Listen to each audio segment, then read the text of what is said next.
There we go. A little mute never hurt anybody. It's Wednesday, September 18. I'm Anthony Davis. This is Uncovered. He's Ron Filipkowski, and together we uncover the MAGA propaganda that is not covered by the corporate media. Should we start with Mike Johnson and this continuing resolution and effectively the Republicans again suggesting that they want to block funding to continue the government because Joe Biden's the president? They don't want to give the impression that they're helping him in any way. Just talk us through that, Ron. There's a bigger story here, and we have to sort of rewind here and about where we're at, because this is all about Mike Johnson's failure of leadership. If we rewind, the reason why they ousted Kevin McCarthy was because the Republicans were upset that he was supposed to pass his own budget, a conservative Republican budget that dramatically cut spending, and he couldn't do it, couldn't get the votes, never brought it up to a vote. So what he did was a continuing resolution, which basically just says we are going to continue the budget of our predecessor, Nancy Pelosi. We're just going to keep going with that. And because we can't pass our own, and they were outraged and threw him out. So in comes Mike Johnson, who promises two things: no more continuing resolutions. And not only that, we're not going to have a budget vote as an omnibus bill. In other words, we're not going to put the entire budget in one bill. We're going to pass it in 9 separate appropriations bills. So one just for defense spending, one for education, one for healthcare, et cetera. Because this is what Republicans wanted. They wanted to be able to vote on pieces of the budget rather than the budget as a whole. So in the meantime, Johnson has been trying to get these appropriations bills through the House. Some of them have passed, some of them have not. But the bottom line is he's never been able to get a full budget passed. So he did a continuing resolution last, I think it was January, to keep the government funded. They were all upset. They were all grumbling and griping. And he still hasn't passed a budget. So here we are again with the continuing resolution that was passed last time expiring in 12 days on September 30th. So he knows that he can't shut down the government a month before the election, because that will crush them. They'll lose the majority. At the same time, Trump has been screaming and yelling for the SAVE Act, the nationalization of election rules, voter ID, all of that, which will never even come up for a vote in the Senate. The Senate will never even, they passed it months ago. The Senate wouldn't even hear it for a vote. So the scheme that Trump has come up with is, okay, well, let's attach the SAVE Act to the continuing resolution. And so basically we'll dare the Democrats. We'll say, we'll only fund the government, we'll only keep the government open if you pass this crazy new voting law. And Democrats are just, again, calling their bluff, saying, this is not happening. We dare you to shut the government down. And once again, this has created a disaster among the Republicans, because many of the Republicans on the far right will never vote for a continuing resolution of Pelosi's budget. They favor the SAVE Act, but they will not vote for the continuing resolution, even with that attached. So they're not going along with the plan. Many of the moderates are not going along with the plan. So there's this great dissatisfaction. And so what does Johnson do? Rather than just go to Trump and say, look, it can't happen. It's not going to happen. It's not going to work.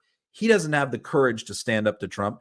So he brings it to the floor today for a vote, which goes down in flames and humiliates him again.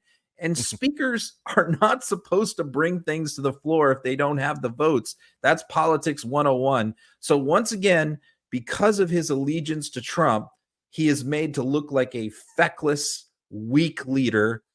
And regardless of whether the Republicans retain the House majority after November, this man is not going to stay in leadership. Let's show the tweet that he posted.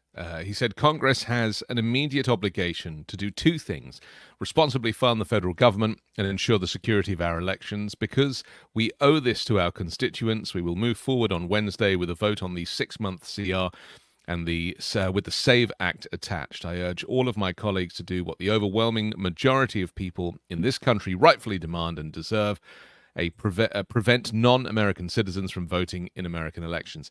I mean, there are so many things wrong with this posting, aren't they? And you wrote, this is going to be a disaster. Watch. I mean, firstly, and I say this as an immigrants can't vote, and it is amazing to me that they continue to push this story when it is the law. It's not like it's some, backstreet law or something that is written on page 7,000. This is something that everybody knows, that immigrants can't vote, that citizens can vote, and the path to citizenship takes years. So it just blows my mind that Trump, of course, is saying exactly the same stuff, no coincidence, and that they're still running with this, considering that it's just garbage. I mean, what this would do is create all these new elections rules 48 days before one of the most consequential elections in American history, when early voting is already about to start in some states like Pennsylvania. Right. You're now going to go to all these local election officials and say, yeah, we're going to just change all the rules right now. And you have to re-register everybody and change the way you're doing everything. It's just completely crazy. They all know it, but they're just trying to like appease Trump. But in the meantime, what's going to happen? Now they've just wasted another week. They had a month-long recess. They all want to get back to their districts and campaign, but they're stuck in DC by this idiot who is going to keep them there another week. And what the end, let me just tell you what the end result of this is going to be. They're simply going to pass a clean CR without the SAVE Act. That's the only solution. Even Marjorie Taylor Greene has said this. Corey Mills, many of the most far-right members of Congress are already saying, we know the end result. The end result is you're going to cave to the Democrats again. A clean CR is going to get passed. So why are we going through this failure theater? Why are we being made to look like fools before we do that? And the answer is because he's afraid of Donald Trump, and he's trying to do what Donald Trump wants. So Trump is ramping up. He's ramping up the emotional blackmail, Donald Trump, now, because he knows and he's seeing the data. He's seeing that he's losing. He's seeing that Kamala Harris is rising. And so he is literally looking for any opportunity anywhere to do anything that is going to give him some collateral.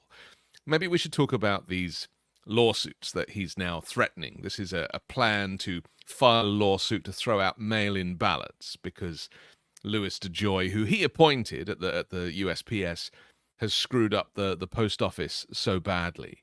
Obviously, that is a concern. Maybe we should just tell people before I show the clip why Joe Biden has not fired Louis DeJoy, because that seems to be the $6 million question. As I understand it, he actually can't. The post office has a board of governors. They have to meet. They have to decide who runs the post office, then make the recommendation. Is that right? Is it that his hands are tied for a period? There's a bipartisan commission, Republican, Democrat, correct? Although Democrats have the majority. I think it's like 5-4.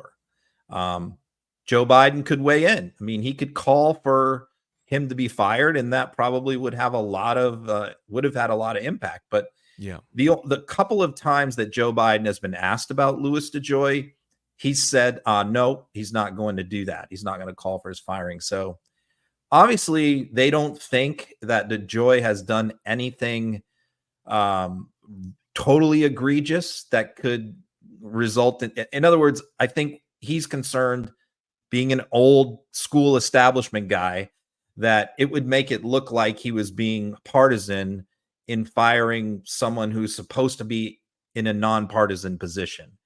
And he doesn't want to do that. So this is just a decision that Biden has made where he believes that Louis DeJoy is not doing enough damage to where he needs to put his thumb on the scale. It's very similar to like expanding the Supreme Court. You know, a lot of people on the left called for that.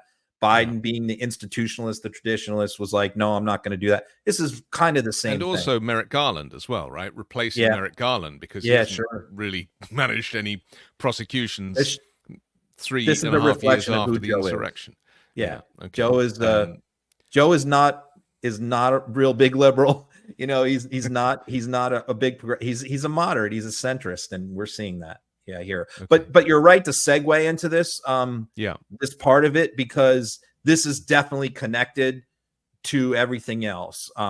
What he's trying to do here, because you see, leading into the 2020 election, Trump knew he was going to lose, and he was setting up election challenges by questioning all the special COVID rules, right? That allowed people to have drop boxes and things like that. Rules that were put in because of COVID. So here we have Trump again coming up with a new plan because he is going to challenge this election, as you've said before, and I have too. And so he's looking for a way to do that. And the question is he going to do that before the election even happens? And he is definitely signaling that. He said just this past weekend, and the thing that blows my mind is like mainstream media is just completely ignoring this. And he's out there sending every signal that he's going to do this. What he's saying is that the post office is so screwed up, the mail delivery is so slow, there's issues already with mail-in ballots going out, that he thinks the entire system of mail-in balloting is no good, is not competent, is not reliable. Therefore, all mail-in ballots should be thrown out for that reason. So basically what he's saying is, my own political appointee, Louis DeJoy, has screwed up the post office so bad that we can't rely on it to process mail-in ballots. So all mail-in ballots should be thrown out. That's what he's saying. Yeah. Well, that sounds like election interference to me. Let's take a look. We have very bad elections. We have a bad voting system. We have mail-in ballots. And, it's very interesting. I read the other day the post office is saying how bad it is. The post office is critiquing themselves, saying we're really in bad shape. We can't deliver the mail. And they're not even talking about mail-in ballots, right? Where we're going to dump millions and millions of ballots. And I'm saying to myself, how can they be taking the vote and they can't? They are saying they're in very bad shape, that they cannot deliver the mail well. And we're relying on them. And I said, we ought to go to court and we ought to bring a lawsuit, because they're going to lose hundreds of thousands of ballots, maybe purposely or maybe just through incompetence. But we have a lot of our votes come in, many, many, big percentage, whatever it may be. But a tremendous percentage, much more than half, come in with the mail-in voting. And we have the post office say they can't do the job. So wouldn't you have to make a change? Yeah. It's terrifying, isn't it? That, he is a former president running for office, and he is purposely trying to discredit the very democratic process of voting. Yeah. And what he's doing here is he's taking some true things and he's blending it with a mixture of lies, as is what he does. He peppers it on purpose. First of all, the post office is not the one saying that they can't handle the ballots, that they're screwed up. That is not true, what Trump said. It is local elections officials who, that's what they are expressing concern about the post office. They are, the National Association of Supervisors of Elections has said that they are concerned that there are a lot of special rules and regulations regarding election related mail, that there's special training that letter carriers have to go through in order to handle the election mail properly. And many of them have not had that training. And this is what they've said. So Trump has taken that and turned it into the post office says we can't handle election mail. Right. So he's completely fabricated it. Then he took it one step further and suggested that letter carriers, because the letter carriers union has endorsed Kamala Harris, will intentionally throw out or destroy Trump ballots because of that. So he's saying the post office can't be trusted. Therefore, mail-in ballots can't be trusted. Therefore, court should not allow mail-in ballots. And it's just shocking to me that mainstream media is ignoring this story that is looming and is about to happen. There was also a story that dropped this morning. I think the Guardian did an expose suggesting that there's a behind-the-scenes network of county election officials throughout Georgia coordinating on policy and messaging to both call the results of the election into question before a single vote is even cast, and push rules and procedures favored by the election denial movement. And they've actually called themselves a coalition. This is, we've talked about this before. This is going to be happening in swing states where Trump has identified, or Trump's people have identified, the need potentially to try and undermine the election in those states and have more than one person call for it. Because when you have a group or going, well, there's fraud when there isn't, then that's what the MAGA Republican fans jump on. And they're like, well, it must be true.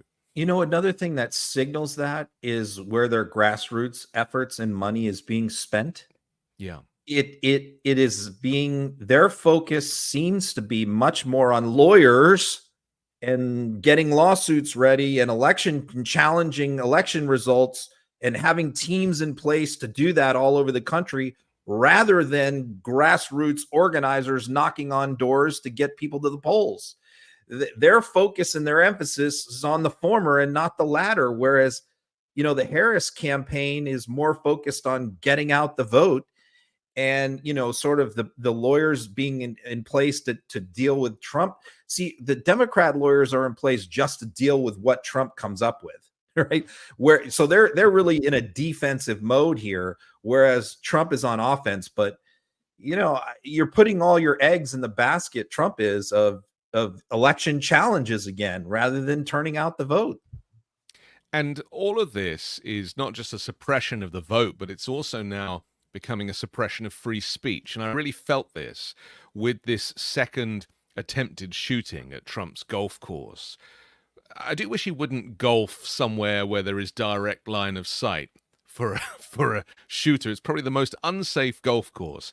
You've posted images of him with his terrible golf swing, and that had to be filmed from somewhere. But the point I want to make is about J.D. Vance and this new rhetoric of, well, it's the Democrats that have been saying all this nasty stuff, calling us a threat to democracy, and that's the reason why Trump is being shot at. And saying, you know, tone down the rhetoric. Well, the irony is, of course, it's Trump that calls Kamala Harris a communist and a Marxist and a Marxist and a fascist. Not sure how you can be all of those.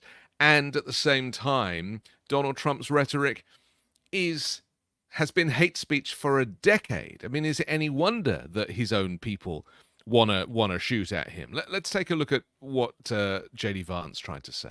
And I know it's popular on a lot of corners of the left to say that we have a both sides problem. And I'm not going to say we're always perfect. I'm not going to say that conservatives always get things exactly right. But you know, the big difference between conservatives and liberals is that no one has tried to kill Kamala Harris in the last couple of months, and two people now have tried to kill Donald Trump in the last couple of months. I'd say that's pretty strong evidence that the left needs to tone down the rhetoric and needs to cut this crap out. Somebody's going to get hurt by it, and it's going to destroy this country. Somebody is going to get hurt, and you think about what an incredible wound it would open up in the United States of America. All of us, and I promise I will do my part to tone down the rhetoric, but in particular, the people telling you that Donald Trump needs to be eliminated, you guys need to cut it out or you're going to get somebody hurt.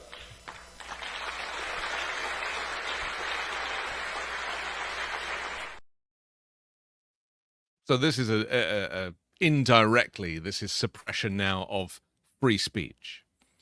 Yeah, it's totally ridiculous. And they continue to use inflammatory language towards Harris while they're crying and complaining, by saying, oh, no one's tried to assassinate Harris, almost putting that out there like, hey, maybe we should be doing this stuff too. First of all, these are a couple of isolated wingnuts.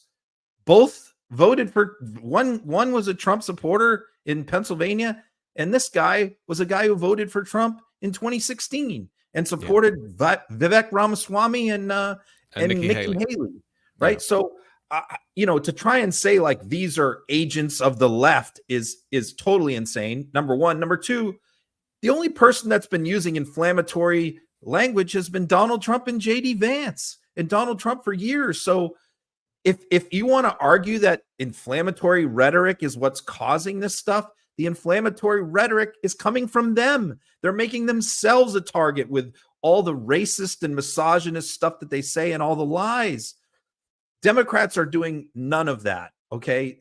When a Democrat, they're putting out this coordinated campaign to try and intimidate media. And basically, and they listed a bunch of reporters in their comments, and they're basically saying that anytime anybody in the mainstream media has said that Donald Trump is a threat to the democracy and a threat to the republic and has to be defeated, that is inciting violence, when that is preposterous.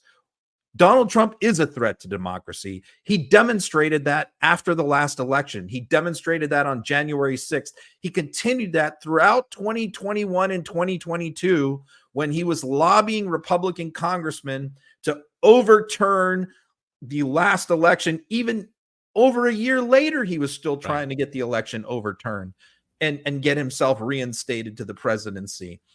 And he, to this day, insists that he won. So he is a threat. So telling the truth about Donald Trump is not inciting violence. And I hope that there isn't a single commentator in the media anywhere who pulls any punches or holds anything back as far as legitimate criticism of Donald Trump because of two nutcases. That was the point that I wanted to make, is that we will not be toning down our rhetoric about Donald Trump being a threat to democracy and being a fascist. And if you want to look at history and see what fascism is, then you'll see that he ticks every box. If you want to look at history and see what a threat to democracy is, then he ticks every box. And so from that perspective, this again is another coercive confidence trick, the type of stuff that MAGA Republicans under Donald Trump's leadership are very good at. As you were saying earlier, peppering some truth amongst the lies so that people don't know which way is up and which way is down. And maybe we should bring in at this point the tweet that Elon Musk posted, where he kind of weighed in on this. Why would they want to kill Donald Trump? Musk replies, and no one is even trying to assassinate Biden or Kamala, with a I mean, this is a level of what would you even call this? I mean, this is not just propaganda. This is actually a violent threat, isn't it? And it's pretty well known that Doge designer account that he constantly retweets is Elon Musk's burner account. That is actually Elon Musk retweeting himself, which he does quite often. He will pose these questions and then answer them with from his burner. So yeah, he deleted this. He reportedly got a visit from the Secret Service or the FBI about this because look, he has almost 200 million followers all over the world. Some of the craziest right-wingers, all the craziest right-wingers in the world follow Elon Musk. So when you put that out there, well, why hasn't anybody tried to assassinate Harris or Biden? I mean, you just have to know how crazy people on the right are going to take that and understand that. They're going to take that to be, he's saying to them, why aren't you guys doing anything in retaliation? Why are we just sitting back and doing nothing? Now, according to him, that's not what I meant. Well, when he deleted the tweet, he never explained what he meant. In other words, he could have come out and said, look, I wasn't saying that anybody should try and assassinate them. I was just saying, well, like what Vance said, we're not doing that. Only they're doing that. But he never provided any explanation. It was the same thing with the Paul Pelosi thing, where he made up the lies about the Pelosi incident. He just deleted the tweet after he got backlash, and he never apologized, and he never gave an explanation. And that's why this is a truly evil person. This is a terrible human being, because he's full MAGA. He has that same characteristic that Donald Trump and all the rest of them have. They never apologize. They never explain. They never retract. They'll quietly delete something when forced to, and then they just move on to the next conspiracy. Well, because they've worked out that once the intel is out there, once the propaganda that they want spread is out there, then even if they delete it, it would have been screen grabbed and other people are going to spread it. And so other people are doing that work on their behalf. And this is a very important point that we should probably make about interference, election interference, and the spread of propaganda, is that we are all responsible for what it is that we consume and that what we share. And if we're going to share anything, we have to be 100% certain that it is based in truth, because otherwise we are complicit in the spread of disinformation, as in this case. Yeah, I mean, I'll give you a good example, like the Rich Lowry incident, where he was on Megyn Kelly's show and, said Haitian, and it sounded like he said Haitian N words, and that kind of Yes. went viral. Yes. Media Matters is the one who tweeted out what he said. And Rich gave an explanation, and I retweeted, I left it up, for 24 hours. And then, a lot of people, a lot of journalists who knew him vouched for him, came forward and said, no, this is what I think he really was saying. He wasn't saying the N word. It was a mistake. It happens. And, after listening to enough of them, I took it down. I deleted it, because it's like, well, you know what? It could go either way. And he's got enough people that I trust vouching for him. So I'll just pull it on the abundance of caution. But look, nobody on the right would ever do something like that. No. Donald Trump Jr. weighed in on the assassination attempt, of course. They seem to be loving this, don't they? I mean, this is what's so terrifying about it. It seems to be almost like sadistically getting off on these assassination attempts. They revel in victimhood. I mean, that's their favorite thing to be, as a victim. Yeah. Let's take a look what he had to say. Didn't exactly stop him. I have a feeling we only got that information because thankfully Governor DeSantis of Florida opened up a parallel investigation, is not releasing the suspect to the feds, where he'd probably disappear like, Epstein himself, so to speak. So I'm glad that's happening. I mean, this guy, I actually watched most of that interview, and the stuff that he was spewing throughout, the anger and the vitriol and the abuse towards Kamala Harris and Tim Walz as Marxists and as communists and all of this rhetoric that they have no idea what any of it means, but they say it anyway, was at such a force that I was thinking, how do you even keep up with this? Yeah, and again, what he just said in that 10-second clip was yet again a combination of truth and lie. And that's what propagandists do. They'll take a piece of truth and then they wrap it in lies. What he was talking about is that Ron DeSantis is riding in here to try and get publicity and MAGA street cred, because again, he wants to inherit the Trump base when Trump exits the scene. And so he's trying to find a way after his disastrous primary to get back in their good graces. So what he's doing is DeSantis is feeding into their conspiracy theorist natures by saying, well, we don't trust the FBI. We don't trust Palm Beach Sheriff. We don't trust the Palm Beach State Attorney. We're going to do our own investigation and we're going to get to the bottom of this and find out the real truth. And so, but what Junior says there is that Ron DeSantis had the suspect in his custody and was refusing to hand him over to the FBI because the FBI would kill him like Jack Ruby did to Lee Harvey Oswald. That's what they're saying. The reality is DeSantis does not have him in custody. He is in federal custody. He is not in the custody of Ron DeSantis or the Florida Department of Law Enforcement. So that's a complete lie that he just made up. So that's number one. But number two, I mean, DeSantis has no jurisdiction. His argument is that the feds have no jurisdiction over this because an attempted murder or an attempted assassination of a political candidate does not give the feds jurisdiction. But he cited the wrong statute. The reason why the feds have jurisdiction is because there is a separate federal statute that says a former president, if there's an attempted murder or attempted assault on a former president, the federal government has jurisdiction, not the states. So DeSantis lied about this in his press conference as his justification, and then Junior lies saying DeSantis has him in custody. The end result of this is DeSantis is just going to jump up and down, make a lot of noise, and there's going to be no substance whatsoever. It's such. I just feel really sad about where we've come to. Because, and I speak as someone who traveled 5,500 miles to live in this country, because it was at the time Barack Obama's America, and it bared no resemblance to what we have now. And the polarization under Bush, let's say, it was. Could you just maybe give us a sentence about what the polarization was like back then and how it differs to now? Because it wasn't personal. It was policy. The disagreements during Bush were over the war, whether we should invade Iraq or not. Which is a fair There point. wasn't, but some budget cuts here or there, or tax rates here or there, or regulations here or there. But, the biggest debate was, there wasn't even much of a debate about whether we should go into Afghanistan. That was like 90% vote. Almost every Democrat voted for that, including Biden.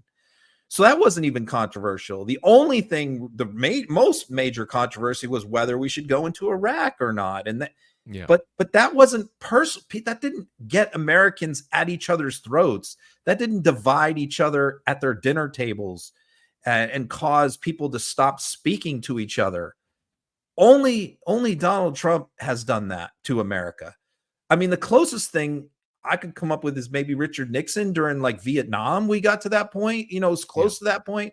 But even that, it wasn't as bad. The divisiveness wasn't as bad as what Trump has wrought here. It's personal, it's ugly, it's familial. It's like civil war inside families. And it's terrible.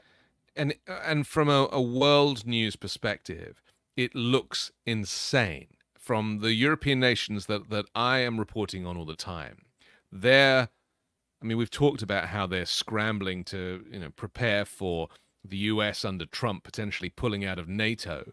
I mean, that's a very serious consideration. That's where it's come to, and that's why I think even Robert Mueller put a press release out this morning saying that there is still huge Russian interference going on in this forthcoming election. And, Donald Trump's fingerprints are all over it. Everything that Putin wants is what Donald Trump is doing and suggesting.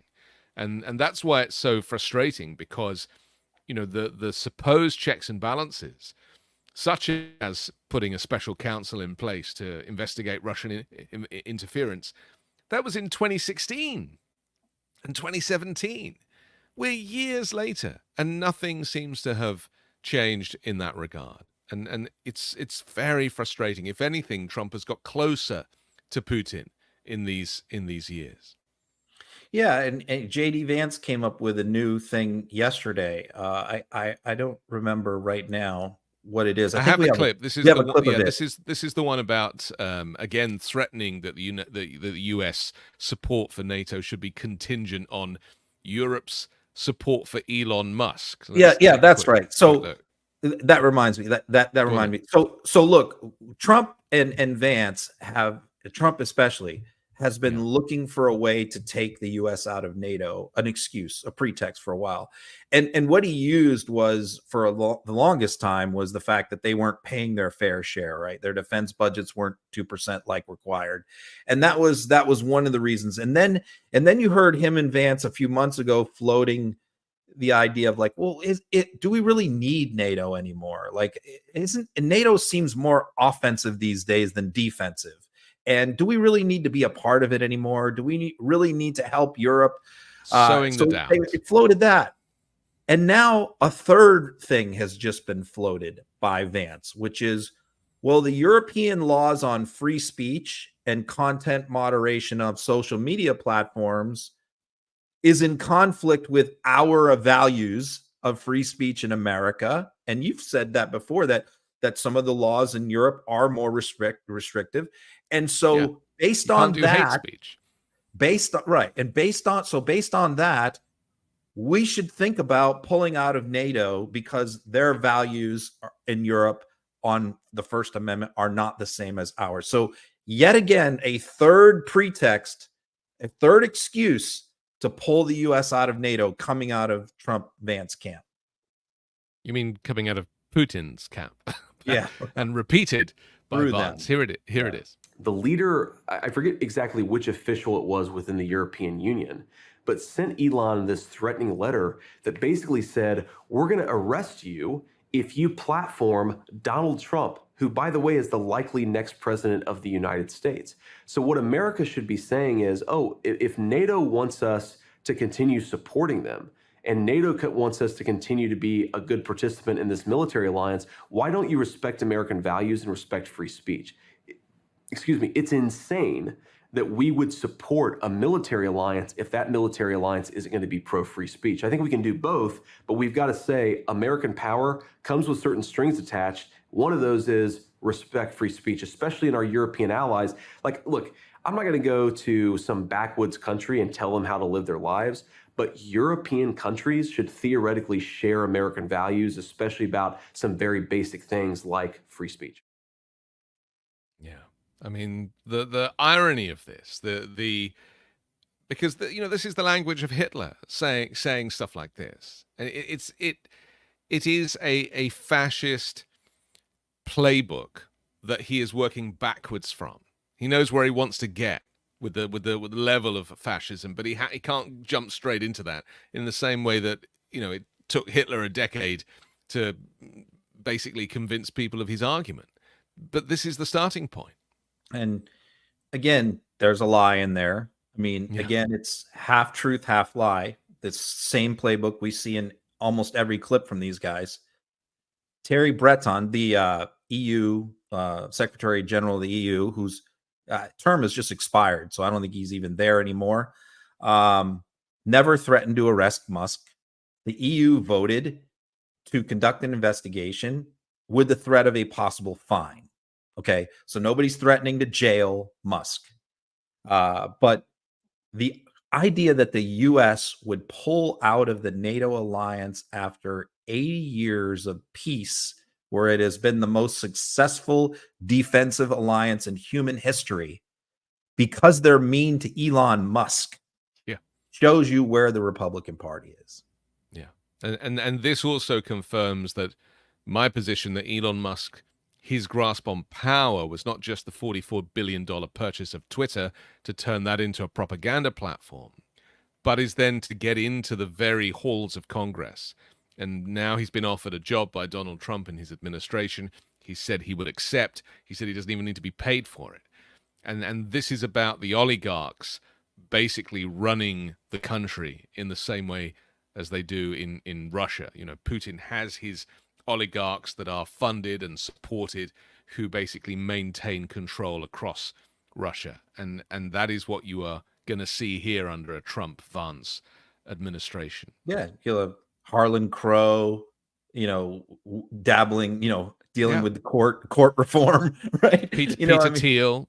Yeah, Peter Thiel. Yeah, that's a good observation. You're right. It's these outside oligarchs who will not officially become part of the government. They won't be cabinet secretaries. They won't be appointed or confirmed by the Senate, but they'll be given this awesome power by Donald Trump. But they already did it, Ron. They already got 3 onto the Supreme Court. That didn't come from Donald Trump. That came from above Donald Trump. Right. Those names were given to him by the Federalist Society and the Heritage Foundation and all of these lobby groups that have a Christian nationalist plan for America. And then a matter of months later, they reversed Roe versus Wade. I mean, the playbook is not just in place for the future. It's already happened. And we have to take it very seriously. Yeah, they're just taking it to the next level. They're putting it on steroids. But you're right. Some of this stuff has already happened. We see that with regulations too, obviously. Government, when they want to roll back, environmental regulations or whatever, it all comes from the oligarchs. Yeah. Right. We have to take a quick break, but I want to come back and talk about the guy that runs schools in Oklahoma. We often reference this chap. Well, he's back with more insanity. We'll do that next here on Uncovered. There's a lot happening these days, and it can feel especially stressful or hopeless when things are outside of our control. But Calm can help you restore your sense of balance and peace amidst outside chaos. If you've had trouble focusing lately, parenting pressures, work challenges, school commitments, if this sounds like you, I know something that could make a real difference. Calm. If you're dealing with a lot of stress, these feelings don't just disappear at bedtime. Trouble falling asleep, waking up in the middle of the night, not feeling rested in the morning, these are all signs that your bedtime routine could use an upgrade. Calm can help you learn to de-stress and fall asleep faster so you can get a restful sleep every night. Calm is the #1 app for sleep and meditation, giving you the power to calm your mind and change your life. Calm knows that everyone faces unique challenges in their daily lives, and mental health isn't about a one-size-fits-all solution.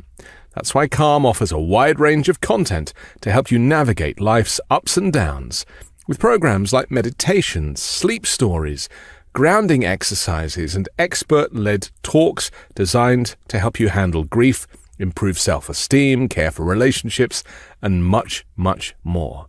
Stress less, sleep more, and live better with Calm. For listeners to this show, Calm is offering an exclusive offer of 40% off a Calm premium subscription at calm.com/uncovered. Go to calm.com/uncovered for 40% off unlimited access to Calm's entire library. That's calm.com/uncovered.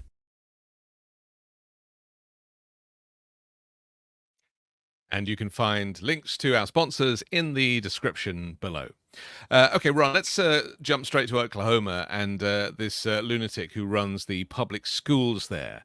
Let's take a quick look at his latest diatribe. That the radical left is trying to kill the Constitution by killing President Trump. That is their attempt here. They want to kill President Trump in order to assassinate and kill the Constitution so that our rights won't be protected, so the country will cease to exist, so that the Justice Department can be weaponized against citizens, so that the elites will have power to run over any individual who doesn't share their beliefs.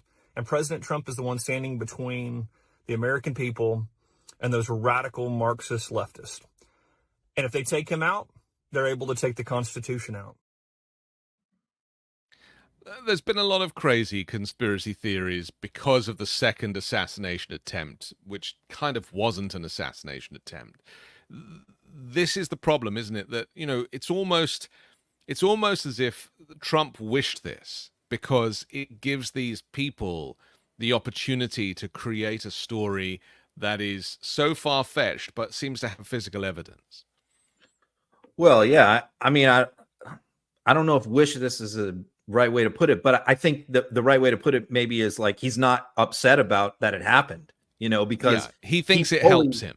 He fully understands how he can turn these things to his advantage, and he understands that almost instantly, as you saw with the first one, where he made sure his shoes were on, and then he did the fight. I mean, he understood almost immediately how to use this to his advantage. Okay. And so here we have a situation again where he understands how to use this. But I mean, what you heard there from Ryan Walters, who is in charge of all the public schools in Oklahoma, saying crazy stuff. First of all, neither one of these people were radical leftists. We could argue whether they were Trump supporters or not, Republicans or not, but regardless, you can't argue that they're radical leftists. If anything, they're just nutty people. So that's the first thing. No radical leftists tried to assassinate Trump. So we should, again, more lies. But this is also part of the bigger picture, which is, again, part of the opening prayers at Trump rallies. This is the messaging that's been out there for 2 years now, heavy, which is this apocalyptic Christian nationalist. The God is going to be gone. Christianity is going to be gone. The Constitution is going to be gone unless Trump becomes president, as if Kamala Harris is going to destroy the Constitution somehow, or ignore the Supreme Court, or, you know, and the military is going to allow that to happen, is just absolutely, utterly preposterous. I mean, there's just no indication whatsoever. It doesn't make any sense, does it? Anybody's rights are going to be taken away by Kamala Harris. In fact, quite the opposite. So, yeah, but it's trying to fire up their base by basically just saying it's just like a Jim Jones scenario, any cultist, where if this doesn't happen, if this guy isn't the Messiah, the whole world is going to end. I mean, that's the messaging. How much should we associate intelligence or lack of intelligence with this inability of MAGA Republicans and Trump supporters to understand the difference between something that makes sense and doesn't make sense? Because I do feel it's like it's the elephant in the room that Americans in conversation, in the political discourse, tend to skirt around. and I'm saying this as a as a non-citizen, is that it does seem, and I'm going to play a clip about kitty litter boxes in school bathrooms to make this example, that, you know, I completely appreciate the mental health aspect of Trump contagion, where people have been coerced and they've been brainwashed by Trump's propaganda. But there has always been a large percentage of Americans who are just fail or lack the ability to think critically. And that, I think, is a real problem for this election, because in order to understand the threat to democracy and the importance of maintaining the US's safety and standing on the world stage, you have to be able to think critically. And I think the difference is between perception and perspective. So most people think with their perception. They perceive the world to be a certain way because of outside influences, because they've been told by Trump, or they've seen it on Fox or on Newsmax. So their perception is that this is how the world is, and Trump's going to come and, you know, make all our problems right. But if you think with perspective, you can actually put yourself in other people's shoes and get a sense of how America looks, not just from your point of view, but having a greater perspective from the rest of the world, which is what I try to bring with my reporting, with it, you know, through a European lens. Let me show this clip to make this example, and then we can talk about it. Can't even protect them at school. Everybody's against you. You know, these kids are terrified. They have more put into litter boxes in the bathrooms and everything else, instead of like teaching our kids. We have no future without our children, and we need to protect them. You see my point? She's speaking from a position of perspective.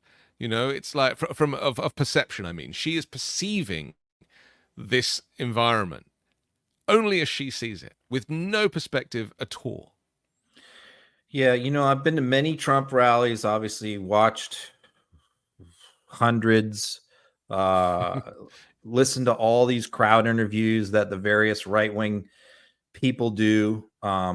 Every rally, they'll go and they'll interview 30, 40 people. And I listen to all of them because I'm interested in how these people think, what they think. And you're right. So many of them are just so easily, they're, you know, it's varying degrees of intelligence, but so many of them are not critical thinkers. They're not educated. They're easily manipulated. And social media and the internet allows charlatans to do that. So then you look at like the influence, where are they getting their information from? Well, I think it would break it into two groups of people. One group is the people who are a lot like them, but they have platforms. There are people out there who genuinely believe a lot of these conspiracies and push them. And then there are people who are the cynical ones, who are the grifters, people like Trump, you know, who fully know that a lot of what they're peddling to these people is bullshit and is not true. Like this litter box, that's a debunked conspiracy from years ago. But this woman is still repeating that, you know, the left is putting litter boxes for furries in elementary school bathrooms. This never happened anywhere. They can't cite one school where this has happened. And yet they're still repeating these lies that they've been fed. And it's very distressing. And again, people have talked about, well, how do we deprogram these people? And my position has always been, as someone who's immersed in this culture for a long time, is, look, the amount of time and energy it's going to take to try and flip some of these people is not worth it from a time management perspective. We just have to let everyone else see who these people are and how easily duped they are and how they're being taken advantage of, and hope that enough people, normal people, see that and reject it. Let's take a look at Trump's stock and Trump shares and this kind of announcement that he's made that he's not going to sell his shares. I mean, we're now getting into the Elon Musk territory, aren't we? Which we talked about last week. The idea that he actually is in violation of rules, or could be in violation of rules. It becomes like insider trading. He's tanking. The stock is tanking, and it has. And yet when he made this little announcement, it spiked the other day and has kind of gone back down again. Just set this up for us before I play the video. It's very interesting to see how this is going to play out on Friday, because, Friday is the first day that he's eligible to sell his shares. And he's been sitting there stewing, watching his when they were $79 a share, and he owns 59% of the company, despite putting no money into it. That's like $6 billion that he could, if he was able to sell back in January, he would have cashed out for $6 billion, which is far more than he's worth. A very generous interpretation of his bottom line is that he's worth about $2 billion, and that's being kind to him. So him getting a $6 billion windfall, tripling his net worth after investing nothing other than posting on social media, is a huge windfall. So as he's watched this thing come down week after week after week to where it's now like $16 a share from 79, it's got to be killing him to watch $4 billion evaporate before his very eyes and not be able to do anything about it. So I have been lobbying for anyone, reporter out there, to please ask him about whether he intends to sell his stock when he's eligible on September 20th. And he gives his little press conference in California, and a reporter did finally ask him, are you going to sell your shares? And what he said is absolutely not. He's not going to sell. Now, he had to say that because what he also said in those comments was that he's aware that that people think he's going to sell, and he believes that's one reason why the stock is going down. He's probably right about that. That is one reason, besides the fact that the company's worthless. But the other reason is because, if they thought he was going to dump his stock, a lot of them would bail out before that, but they don't think that. So when he made that statement, I went and checked the stock price like 15 minutes later, and it spiked. It went up almost $3 a share based on him saying he wouldn't sell. Now, the conundrum is, if he reneges on that promise and goes back on it and does sell, he could be in serious hot water with the Securities and Exchange Commission for stock manipulation after artificially inflating it based on making a false statement. So Friday, it's hard for me to believe that he's just going to sit there on that pile of cash and not touch it. But if he does, that could create problems with the election and problems with the SEC. Let's take a look. Media shares are down about 75% from their peak in March. Your lockdown provision ends soon. Will you sell your shares? No, I'm not selling. No, I love it. I mean, I use it as a method of getting out my word. When it opened, it went way high, but then the SEC gave us nothing but problems. We had to go through a long, long process with the SEC. But people think that I'm leaving. That's why they're down. Because if I leave, it's different if I leave. But I'm not leaving. I love it. I think it's great. Mechanically, it works the best. And again, I'm friendly with Elon. And Elon would love me to come over to X. But I just, I have close to 100 million people on X. I had 230 million people on X. And then they shut me down. And I said, I'm not going to let that happen again. You know that. I had hundreds of millions of people on X and Facebook and Instagram. I think more than anybody. Zuckerberg told me at the White House, he said, congratulations, you're number one on Facebook. This is a number of years ago. And then all of a sudden I went from being number one to having no voice. And after about 2 or 3 weeks, because I have a lot to say, I put out old-fashioned press statements, like a press statement. And they got really successful and they did very well. And then we built this platform. And the reason I built it is because I don't want to have my voice shut down. But a lot of people think that I'll sell my shares. They're worth billions of dollars, but I don't want to sell my shares. I'm not going to sell my shares. I don't need money. And it is for me, it's a great voice. It's a great voice. And it's a voice, it works so well. And we just won, as you know, we got final approval from the SEC. It took us a long time. And that really turned it off. When I originally opened that stock, it went from about 2 to about 182. Did you know that? It was the biggest increase in the history of the stock market. I believe, I have to say I believe, because you're going to find one company, maybe more, who knows. But I believe it was the single biggest movement. And I think I was worth $61 billion from that one stock. And then we had nothing but problems with the SEC. And it gets whittled down, down, down. But I didn't do it for the money. I did it because I really wanted to have a strong voice, and it's a great voice for me. And as long as my voice is on there, it's going to always be good. But a lot of people think the reason it's down is that a lot of people think I'm going to sell. And if I sell, it wouldn't be the same. I can understand that. But I have absolutely no intention of selling. Okay? We will see, right? I could make a prediction, actually. And I was just thinking about the way he was saying things. Maybe he will sell some of his stock and not all of his stock because he needs cash, right? He doesn't Well, he won't have. sell all. He was never going Right. to sell it. But yeah, But he maybe said he he'll won't sell sell it. any.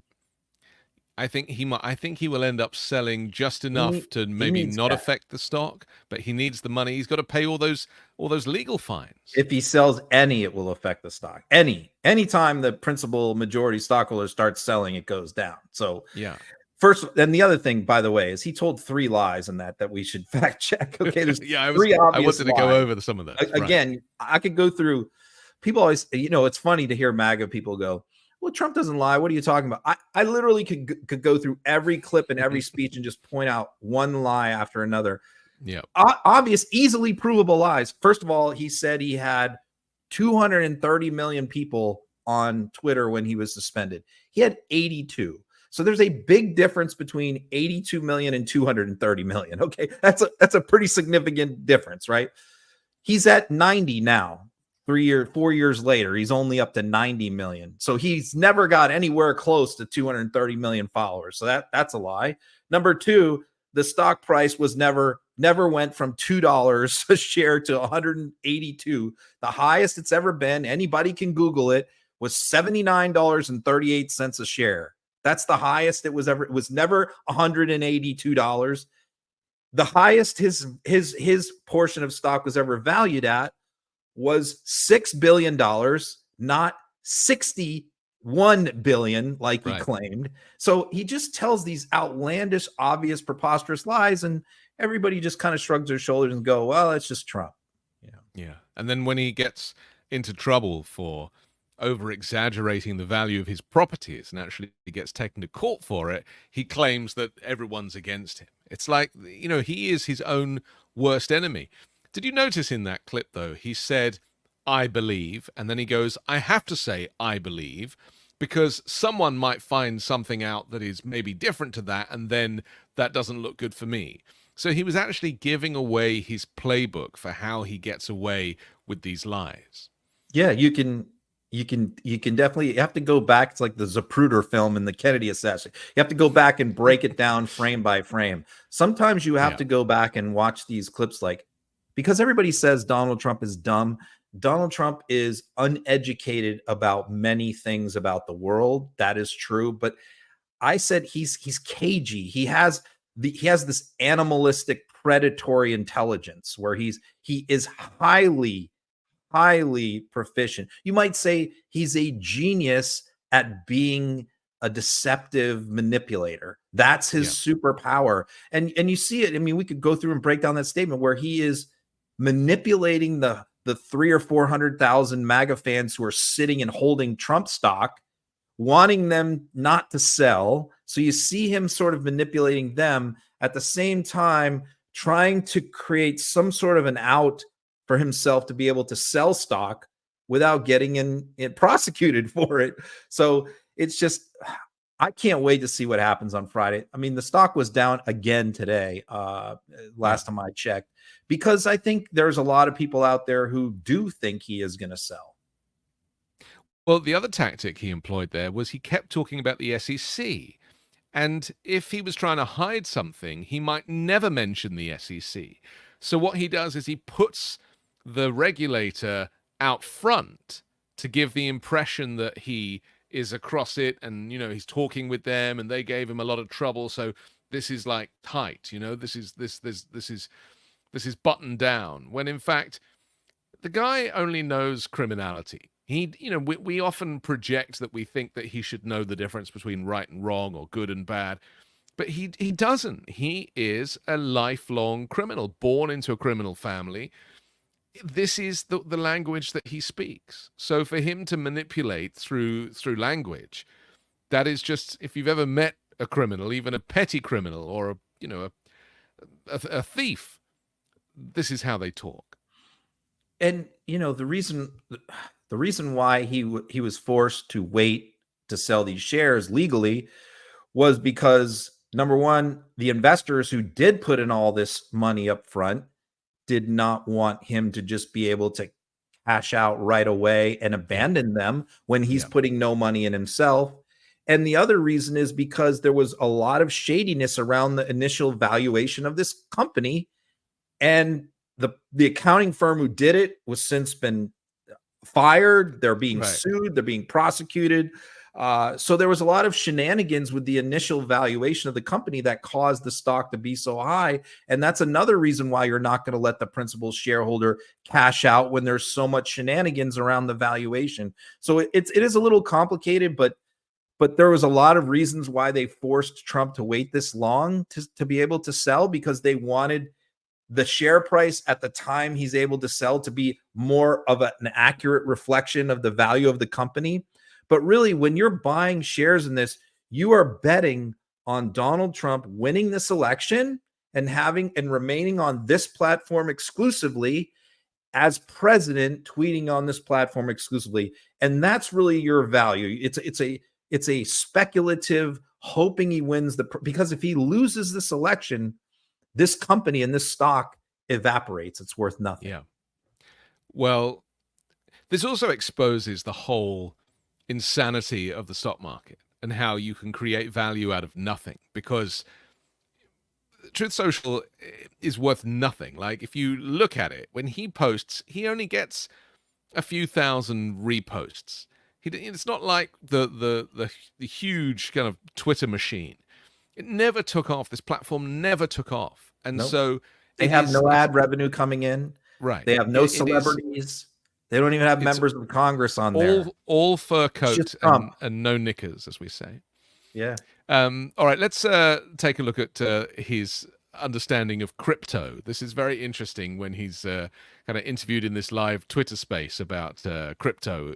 Maybe we should just set this up because we don't have long left, so I want to kind of get this in quick. And that is that really he hasn't got a clue what he's talking about. Yeah, I don't think you need to play this whole clip because I think it's a couple minutes long, but you can play the first 30 seconds to get the idea that what's going on here is that Don Jr. has for the last year been cooking up a crypto scam because he sees how much money all these other people are making. In fact, he's been mad that people have put out like Trump coins or MAGA coins and made money off of it, and he's not getting a piece of that action.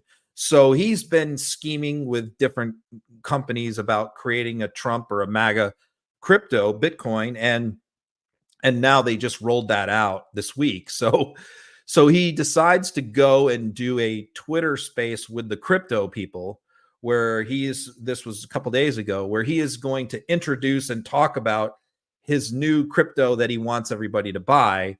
And it's pretty clear from the first minute they start talking to him, he has absolutely no idea what crypto is or how it works.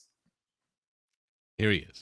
The question I have for you, following up on what I was asking earlier, is why is it so important for America to lead in cryptocurrency adoption and innovation? Well, it's crypto, it's AI, it's so many other things. AI, speaking of an interesting future, it needs tremendous electricity capability beyond anything I've ever heard. It never made sense to me, but this is what it needs. If you take all of the electricity coming out of the U.S., in order to be dominant in AI, you need twice that amount just for this one thing. Who would think that? You need twice the electricity we already have. And you got to get started. I mean, you have to be, if you're the U.S., you have to get started. Right. You don't want to be left in the dust. And China's... Yeah, he changed the subject pretty quickly there, didn't he? He never answered the question. He never responded about why crypto is important because he has no idea. He's just, this is a guy who's a dope.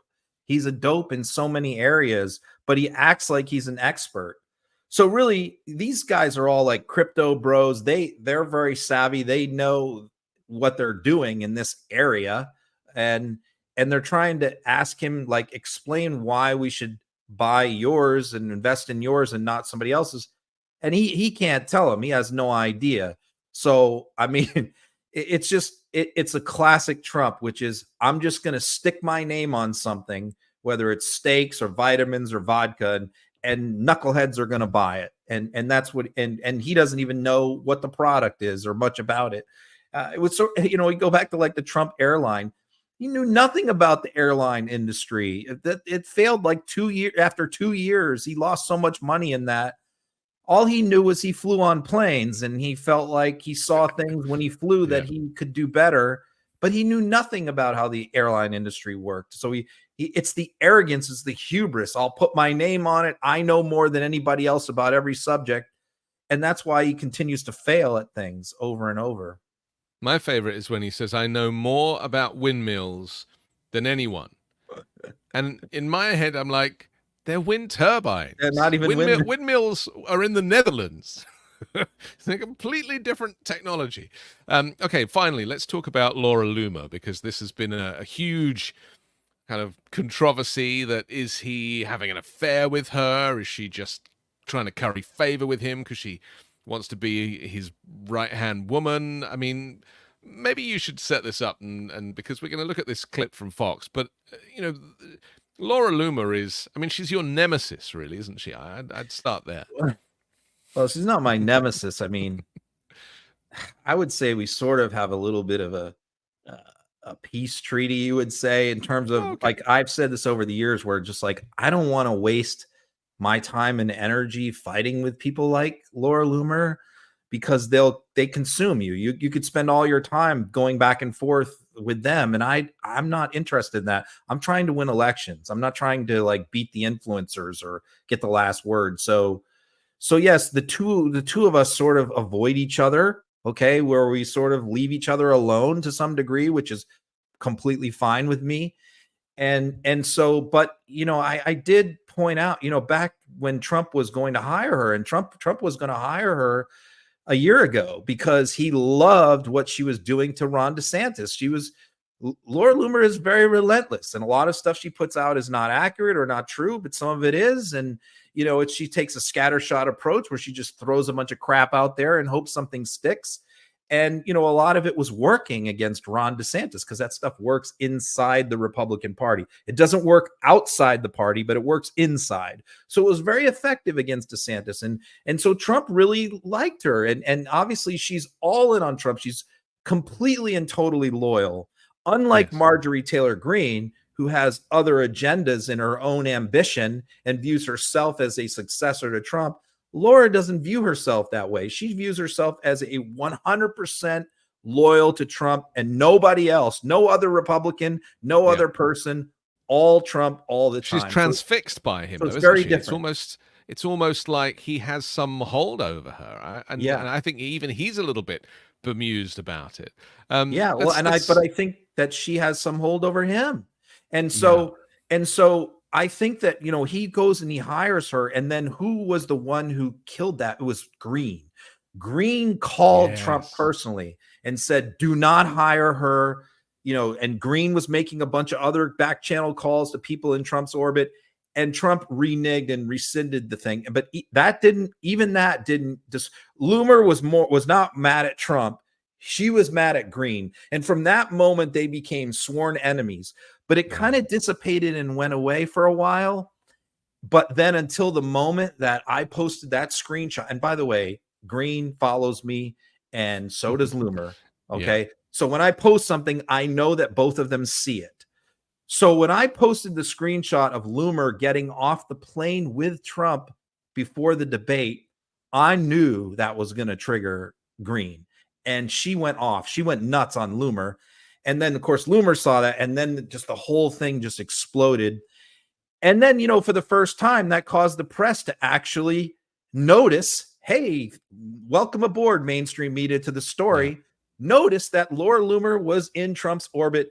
And this became a big story this week, even though she's been in Trump's orbit for well over a year now. Let's take a look. To Laura Loomer, and why is he bringing her around with him? Well, as President Trump said yesterday, this individual does not work for the campaign. She's simply a supporter of the president, and he doesn't. Does he denounce those statements specifically? President Trump denounced those statements yesterday when he said he does not agree with all of the comments that this individual has made. President Trump went to the Rain, should we expect then, given what you just told me, that we won't be seeing any more of Laura Loomer on the campaign trail with President Trump? Look, as I said repeatedly now, President Trump does not agree with all of the statements that were made by this individual. President Trump has been... Is that a no? That Laura I Loomer will won't be leave traveling? I will leave it to President Trump, but as I have said to you, she is not a part of this campaign. She is not an official staffer. She is a supporter. Yeah. So weird. I mean, I've kind of had enough of that, Cliff. The most interesting part about that Fox interview to me was she was asked 4 times about Laura Loomer, Trump's national press secretary, and she refused to say Laura Loomer's name. She kept saying this individual, which had to be pretty insulting to Loomer. Yeah, I'm certain of that. Well, I think between now and Election Day, stuff is going to get even more crazy. You think assassination attempts is where it ends? Trust me, it's only getting started. And I really recognize that Trump is going to become more and more unhinged, and his surrogates are going to kind of lean into more and more crazy conspiracy theories. So we need to remind people to register if you haven't already to vote. I think some voting has already started today, and it's important that we, get out the vote, as is the phrase here. Ron, we have to finish, but thank you again for a great Uncovered. If you want to download the audio podcast, you can do that later tonight. And Ron and I will come back next week, and we will uncover more MAGA propaganda. See you then, Ron. You got it.